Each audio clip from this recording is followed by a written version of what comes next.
এদিকে দিনাজপুরের বড়পুকুরিয়া কয়লা খনি মামলায় বিএনপি চেয়ারপারসন বেগম খালেদা জিয়া সহ ৩ জনকে অব্যাহতি দিয়েছে আদালত। অন্যরা হলেন সাবেক মন্ত্রী ডক্টর খন্দকার মোশাররফ হোসেন ও আলতাফ হোসেন চৌধুরী।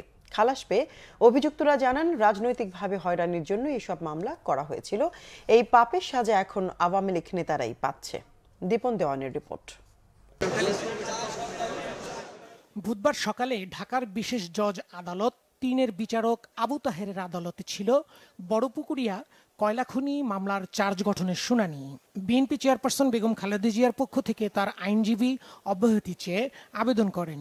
এ সময় আদালতে উপস্থিত ছিলেন বিএনপির স্থায়ী কমিটির সদস্য খন্দকার মোশাররফ হোসেন ও বিএনপির ভাইস চেয়ারম্যান আলতাফ হোসেন চৌধুরী।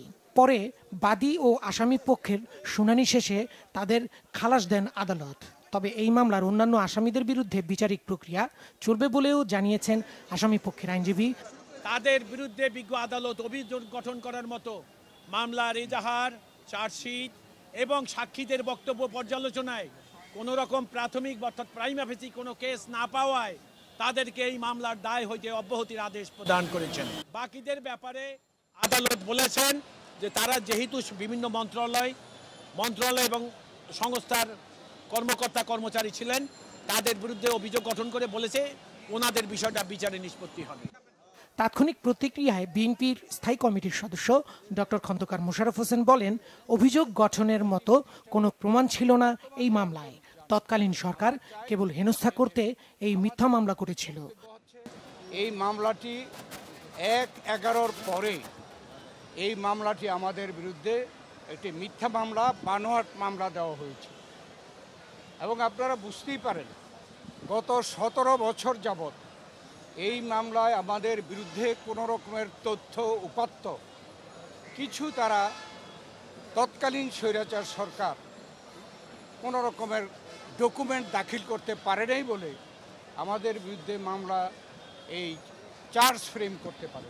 যে আমাদের মতো লোক, আমাদের এই বয়সে, আমাদের গত ১৬ বছরে অনেকগুলো বছর আমাদের বাড়ির বাইরে থাকতে হয়েছে, মা বাবার সঙ্গে দেখা হয় নাই, স্ত্রী পুত্রের সঙ্গে দেখা হয় নাই এবং আমাদের আন্ডারগ্রাউন্ডে থাকতে হয়েছে। আমরা এই ১৬ বছর এই অত্যাচার সহ্য করে, এই অন্যায়ের অত্যাচারের স্টিম রোলার সহ্য করে আমরা কিন্তু মাঠে টিকেছিলাম।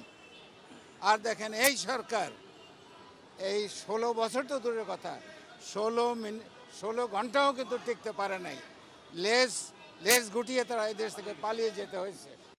দিনাজপুরের বড়পুকুরিয়া কয়লা খনি উত্তোলন, ব্যবস্থাপনা ও রক্ষণাবেক্ষণের ঠিকাদার নিয়োগে অনিয়ম এবং রাষ্ট্রের ১৫৮ কোটি ৭১ লাখ টাকা ক্ষতি ও আত্মসাতের অভিযোগে ২০০৮ সালের ২৬ ফেব্রুয়ারি শাহবাগ থানায় মামলাটি করে দুর্নীতি দমন কমিশন। ওই বছর ৫ অক্টোবর খালেদা জিয়া সহ ১৬ আসামির বিরুদ্ধে অভিযোগপত্র দাখিল করা হয়। দীপন দেওয়ান, বাংলা ভিশন, ঢাকা।